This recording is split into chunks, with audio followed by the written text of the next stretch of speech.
ಎಲ್ಲರಿಗೂ ನಮಸ್ಕಾರ. ನೀವು ನೋಡ್ತಾ ಇದ್ದೀರಾ ಕನ್ನಡ ಸಂಜೀವನಿ ಯೂಟ್ಯೂಬ್ ಚಾನಲ್. ನಮ್ಮ ಆರೋಗ್ಯ ನಮ್ಮ ಕೈಲೇ ಇರುತ್ತೆ ಫ್ರೆಂಡ್ಸ್. ಇವತ್ತು ಒಂದು ಸ್ಪೆಷಲ್ ರಸಮ್ನ ತೋರಿಸ್ತೀನಿ. ಈ ರಸಮ್ನ ನೀವು ಶೀತ ಕೆಮ್ಮು ಆದಾಗ ತಗೊಂಡ್ರೆ ಖಂಡಿತವಾಗ್ಲೂ 2 ದಿನದಲ್ಲಿ ನಿಮ್ಮ ಶೀತ ಕೆಮ್ಮು ಮಾಯ ಆಗುತ್ತೆ. ಈ ಸ್ಪೆಷಲ್ ರಸಮ್ನ ಹೇಗೆ ಮಾಡಬೇಕು, ಇದಕ್ಕೆ ಬೇಕಾಗಿರೋ ಸಾಮಗ್ರಿಗಳೇನು ತೋರಿಸ್ತೀನಿ ಬನ್ನಿ. ಈ ರಸಮ್ಗೆ 2 ಮೀಡಿಯಮ್ ಸೈಜ್ ಟೊಮೊಟೊನ ತಗೊಳ್ಳಿ, ಸಣ್ಣ ಕಟ್ ಮಾಡಿಟ್ಕೊಳ್ಳಿ. ಸಾಂಬಾರ್ ಈರುಳ್ಳಿನ ಒಂದು 4 ತಗೊಳ್ಳಿ, ಸ್ವಲ್ಪ ಕರಿಬೇವು, ಕೊತ್ತಂಬರಿ ಸೊಪ್ಪು ಸ್ವಲ್ಪ, 2 ನಿಂಬೆಹಣ್ಣು, 2 ಒಣಮೆಣಸಿನ್ಕಾಯಿ, 1 ಇಂಚಷ್ಟು ಚಕ್ಕೆ ಬೇಕು, 2 ಟೀ ಸ್ಪೂನಷ್ಟು ಜೀರಿಗೆ ಬೇಕು, 2 ಟೀ ಸ್ಪೂನಷ್ಟು ಮೆಣಸು, ಕಾಳು ಮೆಣಸು ಪೆಪ್ಪರ್ ಬೇಕು, 8ರಿಂದ 10 ಬೆಳ್ಳುಳ್ಳಿ ಹೆಸರು ತಗೊಳ್ಳಿ. ಫಸ್ಟು ರಸಮ್ಗೆ ಪೌಡರ್ ಬೇಕು. ಪೌಡರ್ ಮಾಡ್ಕೊಳ್ಳೋದಕ್ಕೆ ಕುಟ್ಟಣಿಗೆ ತಗೊಳ್ಳಿ. ಕುಟ್ಟಣಿಗೆಯಲ್ಲಿ ಮೆಣಸು, ಜೀರಿಗೆ, ಬೆಳ್ಳುಳ್ಳಿ 3 ಹಾಕಿ ಚೆನ್ನಾಗಿ ಕುಟ್ಕೋಬೇಕು. ತರ್ತರಿಯಾಗೆ ಕುಟ್ಕೊಳ್ಳಿ. ತುಂಬ ಫೈನ್ ಪೇಸ್ಟ್ ಏನು ಬೇಕಾಗಲ್ಲ, ನೋಡಿ ಈ ಥರ ಇದ್ದರೆ ಸಾಕಾಗುತ್ತೆ. ನಂತರ ಸ್ಟವ್ ಮೇಲೆ ಮಣ್ಣಿನ ಮಡಿಕೆ ಅಥವಾ ಸ್ಟೀಲ್ ಪಾತ್ರೆನ ಇಟ್ಕೊಂಡು 3ರಿಂದ 4 ಟೀ ಸ್ಪೂನಷ್ಟು ಕೋಲ್ಡ್ ಪ್ರೆಸ್ಡ್ ಆಯಿಲ್ನೇ ಬಳಸಬೇಕು. ಗಾಣಕ ಪದ್ಧತಿಯಲ್ಲಿ ತಯಾರಿಸಿರುವಂಥ ಎಣ್ಣೆನ ಬಳಸಿ. ನಾನಿಲ್ಲಿ ಕಡಲೆ ಬೀಜದ ಎಣ್ಣೆನ ಬಳಸ್ತಾ ಇದ್ದೀನಿ.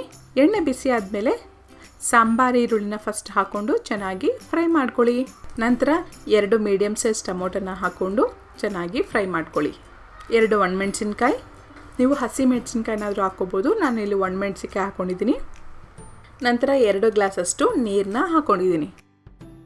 1 ಟೀ ಸ್ಪೂನಷ್ಟು ಶುದ್ಧವಾದ ಅರಿಶಿನ ಪುಡಿ ಹಾಕಿ ಚೆನ್ನಾಗಿ ಕಲಸಿ ಕುದಿಯೋದಕ್ಕೆ ಬಿಡಿ. ನೀರು ಚೆನ್ನಾಗಿ ಕುದಿ ಬಂದಮೇಲೆ ಅದಕ್ಕೆ ಕರಿಬೇವನ್ನ ಹಾಕಿ ಒಂದು ಸಲ ಚೆನ್ನಾಗಿ ಕಲಸಿ. ರುಚಿಗೆ ತಕ್ಕಷ್ಟು ಸಮುದ್ರದ ಉಪ್ಪು, ಕಲ್ಲುಪ್ಪನ್ನ ಬಳಸ್ತಾ ಇದ್ದೀನಿ. ಇನ್ನು ಮೇನ್ ಇಂಗ್ರೀಡಿಯೆಂಟ್ಸ್ ನಿಂಬೆ ಹಣ್ಣು. ನಿಂಬೆ ರಸನ ತೆಗೆದಿಟ್ಕೊಂಡು ನಿಂಬೆ ರಸನ ಹಾಕ್ಕೊಂಡಿದ್ದೀನಿ. ನಂತರ 1 ಹಿಡಿಯಷ್ಟು ಕೊತ್ತಂಬರಿನ ಸಣ್ಣಕ್ಕೆ ಕಟ್ ಮಾಡಿ ಹಾಕ್ಕೊಂಡು ಉಪ್ಪು ನೋಡ್ಕೊಳ್ಳಿ ಫ್ರೆಂಡ್ಸ್. ನಾನು ಇಲ್ಲಿ 2 ಗ್ಲಾಸಷ್ಟು ನೀರು ಹಾಕಿದ್ದೀನಿ, ಅಂದರೆ ಅರ್ಧ ಲೀಟರಷ್ಟು. ನಿಮಗೆ ರಸಮ್ ಇನ್ನೂ ಜಾಸ್ತಿ ಬೇಕು ಅಂದರೆ ಇನ್ನೊಂದು ಸ್ವಲ್ಪ ಹಾಕ್ಕೋಬೋದು. ಅದನ್ನ ಚೆನ್ನಾಗಿ ಕುದಿಯೋದಕ್ಕೆ ಬಿಡಬೇಕು. ಅದಕ್ಕೆ ಈಗ ಒಗ್ಗರಣೆ ಕೊಡ್ಕೋಬೇಕು. ಒಂದು 3 ಟೀ ಸ್ಪೂನಷ್ಟು ಕೋಲ್ಡ್ ಪ್ರೆಸ್ಡ್ ಆಯಿಲ್ ಹಾಕ್ಕೊಳ್ಳಿ.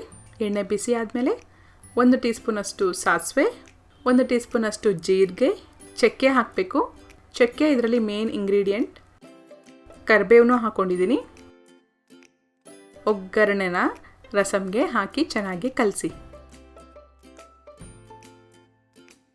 ನಂತರ 1 ಟೀ ಸ್ಪೂನಷ್ಟು ಎಣ್ಣೆ ಹಾಕಿ ಅದಕ್ಕೆ ನಾವು ಜೀರಿಗೆ, ಮೆಣಸು, ಬೆಳ್ಳುಳ್ಳಿನ ಪೇಸ್ಟ್ ಮಾಡಿದ್ವಲ್ಲ ಅದನ್ನು ಹಾಕಿ ಸ್ವಲ್ಪ ಕಲಸಿ ಅದನ್ನು ಇದಕ್ಕೆ ಟ್ರಾನ್ಸ್ಫರ್ ಮಾಡಿ. ಹೀಗೆ ಮಾಡೋದ್ರಿಂದ ತುಂಬ ಚೆನ್ನಾಗಿರೋ ಸ್ಮೆಲ್ ಬರುತ್ತೆ, ಟೇಸ್ಟು ಚೇಂಜ್ ಆಗುತ್ತೆ. ಈ ರಸಮ್ನ 1 ಕುದಿ ಬರೋವರೆಗೂ ಕುದಿಸಿ ಸಾಕು, ಜಾಸ್ತಿ ಕುದಿಸ್ಬೇಡಿ, ಟೇಸ್ಟ್ ಚೇಂಜ್ ಆಗುತ್ತೆ. ಅಷ್ಟೇ ಫ್ರೆಂಡ್ಸ್, ಸ್ಪೆಷಲ್ ನಿಂಬೆ ಹಣ್ಣಿನ ರಸಮ್ ರೆಡಿ ಆಗುತ್ತೆ.